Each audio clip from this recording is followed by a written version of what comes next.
Welcome to the ISO 9001 2026 Masterclass. Welcome. My name is Joseph, and I will be your guide on this comprehensive journey into the world of ISO 9001. For over 2.5 decades, I have had the privilege of working with hundreds of companies, from small startups to large multinational corporations. I have helped them navigate the path to ISO 9001 certification. My experience spans a wide array of industries, from buzzing factories and sterile medical device labs to fast-paced software houses and detail-oriented service firms. This masterclass is the distillation of that experience. It is designed to give you everything you need to know, from the absolute basics to the advanced skills required to become a proficient internal auditor. This is the only guide you will need. This course is structured to be a complete end-to-end educational experience. We will start from the very beginning, assuming you have zero prior knowledge of ISO standards. Our goal is to demystify every concept and every requirement. We will translate the formal language of the standard into simple, practical, actionable advice. We will explore each clause of the upcoming ISO 9001 2026 standard, one by one. For every single requirement, I will explain what it means, why it exists, and precisely how to implement it within your organization. We will use real-world examples, step-by-step guides, and practical demonstrations to make the learning process as clear and effective as possible. Throughout this series, we will maintain a strong focus on practical application.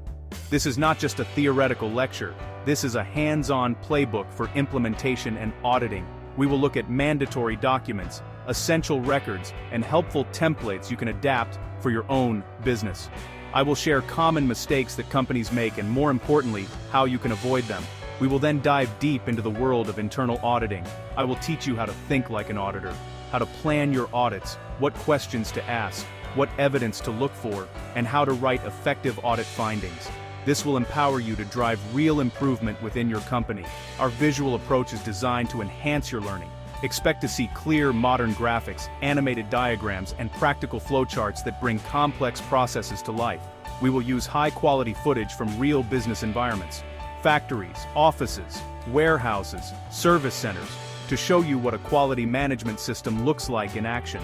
There will be no fake-looking stock footage here.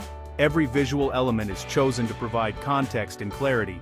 We will use a clean, professional color palette of blue, white, and gray to ensure the focus remains on the content. By the end of this masterclass, you will not only understand ISO 9001 but will feel confident in your ability to implement it and audit it effectively. Let's begin with the most fundamental question: what is ISO? The term ISO is often heard in business circles, but its meaning can be unclear. ISO stands for the International Organization for Standardization. It is an independent, non-governmental international organization. It has a membership of 169 national standards bodies. Think of it as a global federation of experts who develop and publish international standards. These standards provide specifications for products, services, and systems. They ensure quality, safety, and efficiency. They help facilitate international trade by creating a common language and expectations. ISO itself does not perform certifications.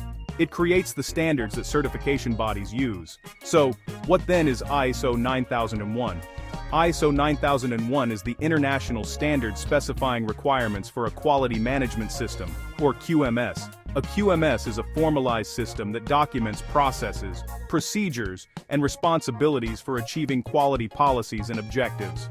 In simple terms, ISO 9001 provides a framework that helps a company consistently provide products and services that meet customer needs and meet applicable legal requirements. The standard is designed to be generic, not a product standard, but a process standard. It can be used by any organization, regardless of size, industry, or whether it provides products or services. Who should use ISO 9001? If your organization has customers, then ISO 9001 is for you. A small manufacturing company aiming to improve production consistency. A fast-growing software startup that needs to structure development. A large hospital ensuring patient safety and satisfaction. A construction firm building critical infrastructure. A consulting agency delivering reliable, valuable advice.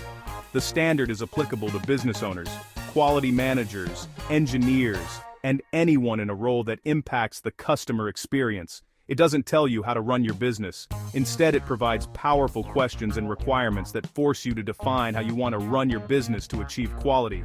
It asks you to understand your customers, define your processes, control your risks, continuously improve. Whether you're a business owner looking for a growth framework, a manager tasked with getting certified, or an individual aspiring to become an auditor, this course is for you. It's a blueprint for building a more resilient, efficient, and customer-focused organization. Why do so many companies invest significant time, effort, and resources into achieving ISO 9001 certification? The reasons extend far beyond simply having a certificate to hang on the wall. The primary driver, and the most significant benefit, is enhanced customer satisfaction. The entire standard is built around the principle of understanding and meeting customer requirements. By implementing a systematic approach to quality, you create processes that are designed to deliver what your customers want consistently. This leads to fewer mistakes, better products, more reliable services, and ultimately, happier, more loyal customers. Another major benefit is improved efficiency and reduced costs. ISO 9001 forces you to map out your processes, understand how they interact, and identify opportunities for improvement. This structured approach often reveals inefficiencies, redundancies, and bottlenecks.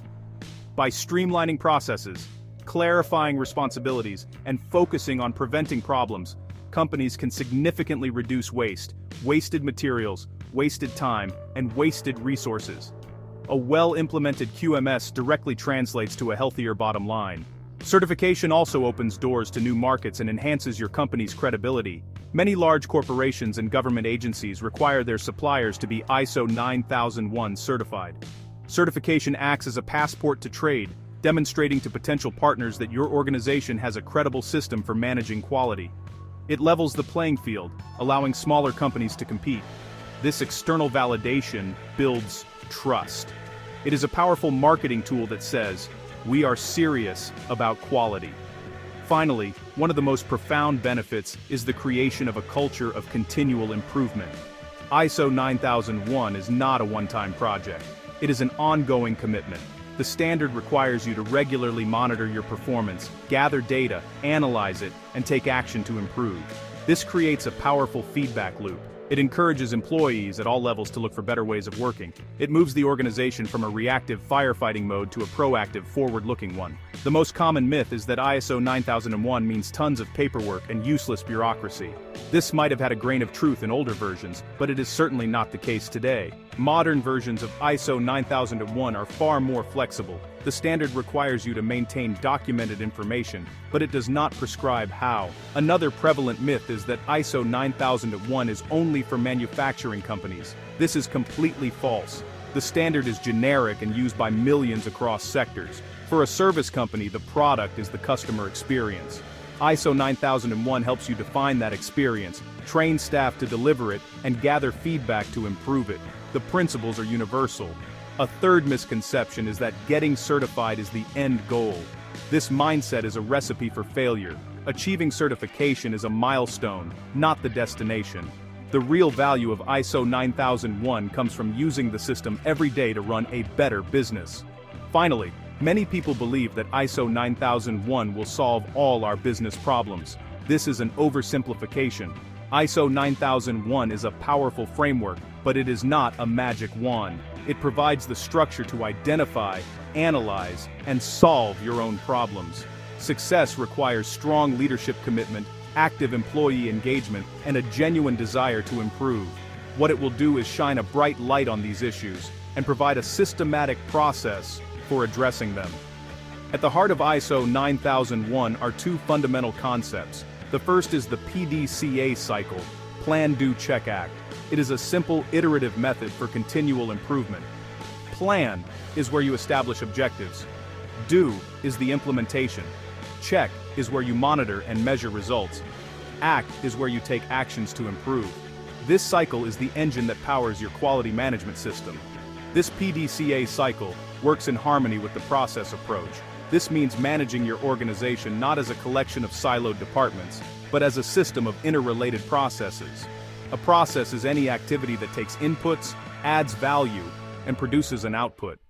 ISO 9001 requires you to identify these processes, understand how they interact, and manage them as a unified system.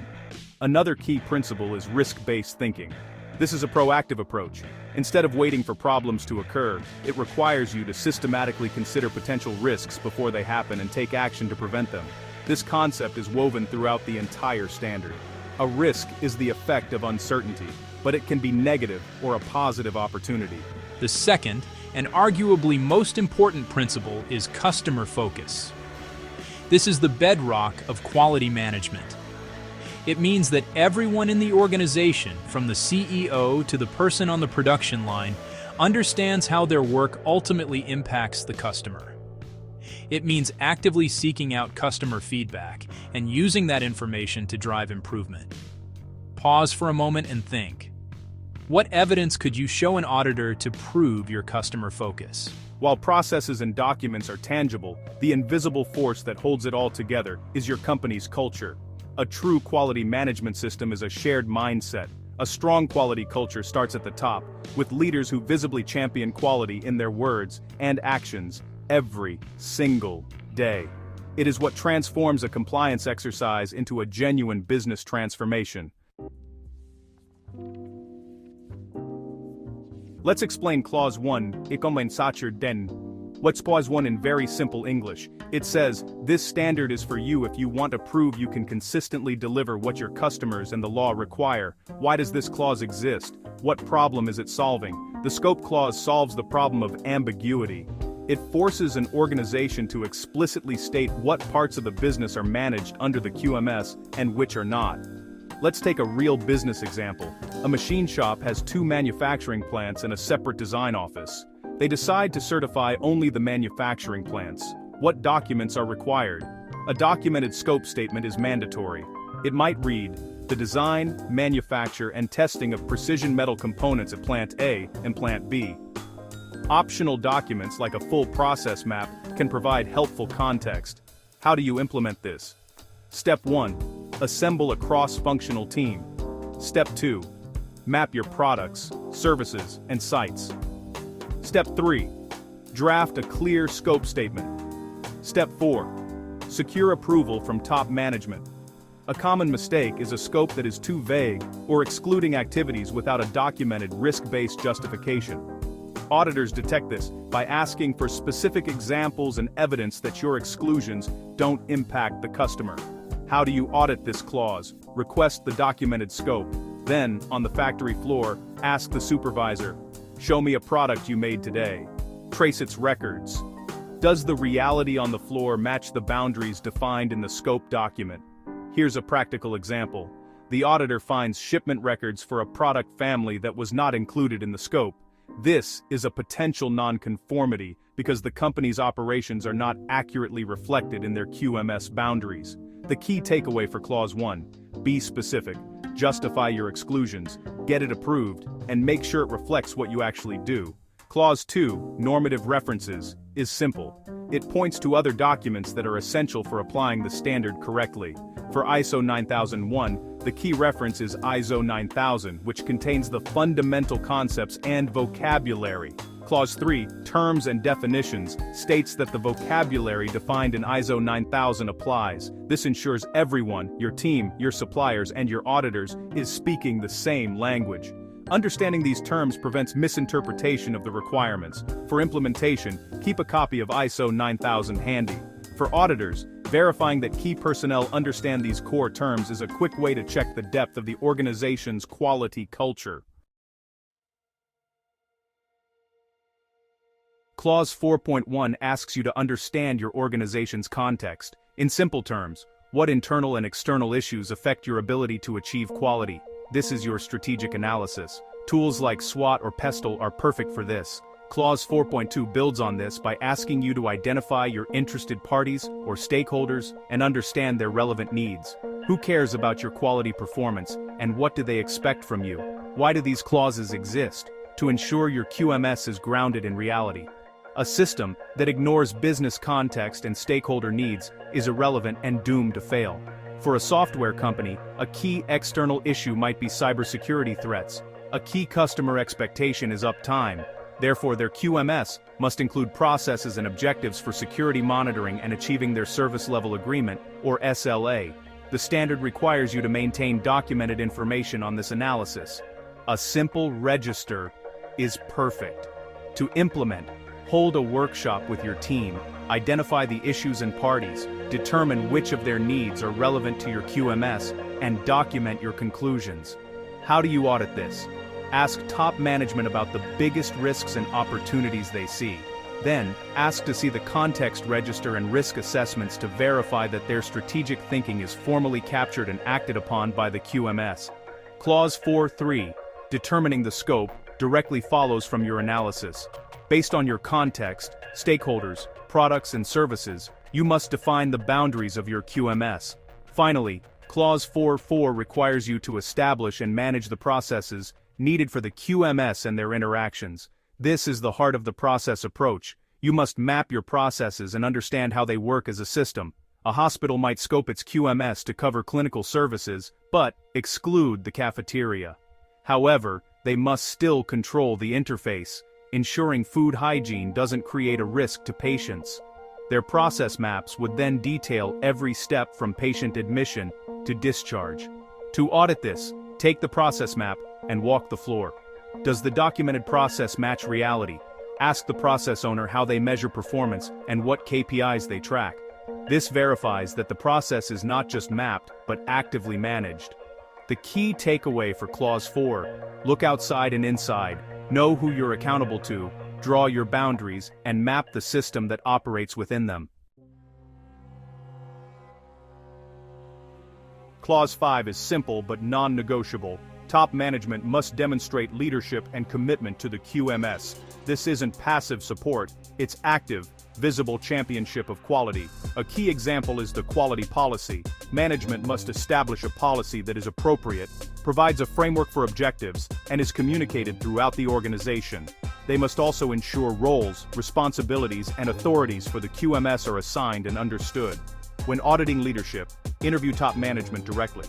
Ask them how they stay informed about the QMS's performance. Request the minutes from the last management review to see evidence of their involvement and decision-making.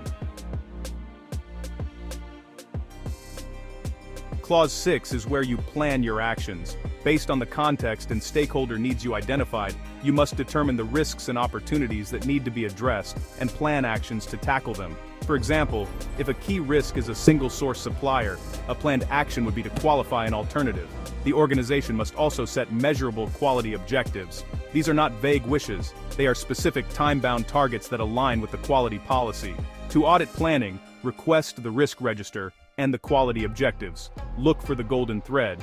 Are the company's goals directly addressing its biggest risks and opportunities? If not, the planning process may be disconnected from reality. Clause 7 is about providing the necessary support for the QMS to function. This includes providing the right people and infrastructure, ensuring employees are competent, managing communication, and controlling documented information. A practical example is a training matrix to manage competence. Another is maintaining calibration records for monitoring and measuring equipment. You must also have a documented process for controlling your QMS documents and records. To audit support, go to the source. Ask an operator to show you the procedure for their job. Is it the correct version? Then ask HR to show you their training record for that procedure. This tests competence, communication, and document control all at once. The key takeaway: a successful QMS is led from the top, planned for reality, and resourced for success.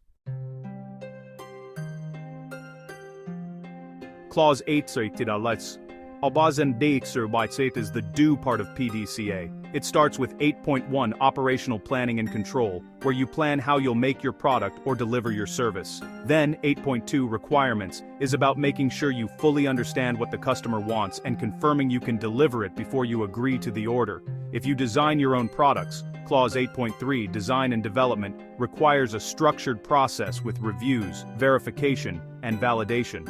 Clause 8.4 covers control of your suppliers and any outsourced processes, ensuring what you buy meets your standards. Clause 8.5, Production and Service Provision, covers the actual creation process, including traceability and controlling changes.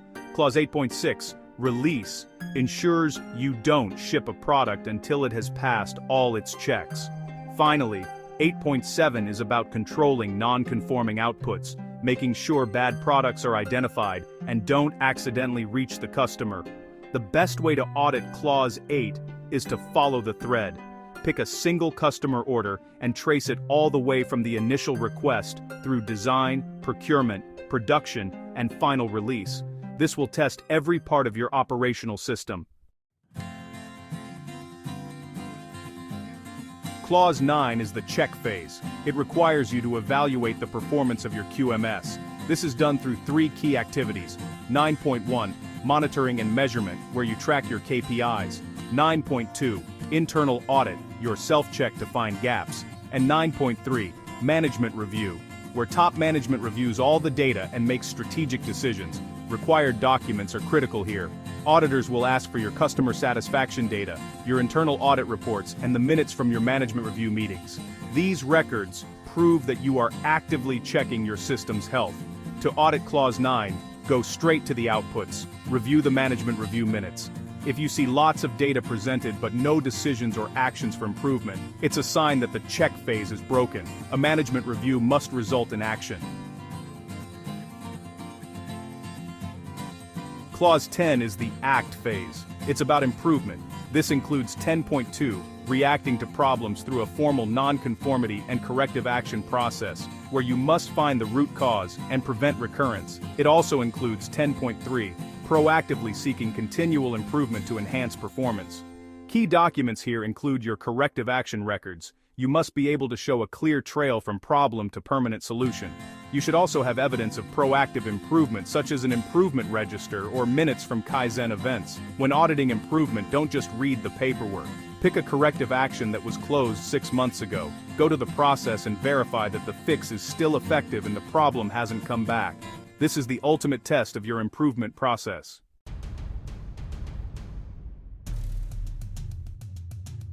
After covering all the clauses, we now begin our dedicated Internal Auditor Masterclass. A great auditor is built on principles. Integrity, objectivity, confidentiality, and an evidence-based approach are the foundation of your credibility. We will teach you the entire audit lifecycle, from planning the audit program and preparing effective checklists, to executing the audit with professional techniques, reporting your findings with clarity, and following up to ensure problems are truly solved. This is a practical masterclass. We will demonstrate exactly how to conduct interviews, how to use sampling techniques, how to write a non-conformity that management can act on, and how to lead opening and closing meetings with confidence. We will include detailed role-play demonstrations for different industries, including manufacturing, software, and high-risk medical device suppliers, so you can see the techniques applied in different contexts. We have now summarized the complete ISO 9001 implementation journey, from having no formal system, through planning, implementation, internal audits, management review, and corrective actions, all leading to your certification audit and the start of your continual improvement culture. Congratulations! You now understand the fundamentals of ISO 9001 and how to implement and internally audit a quality management system.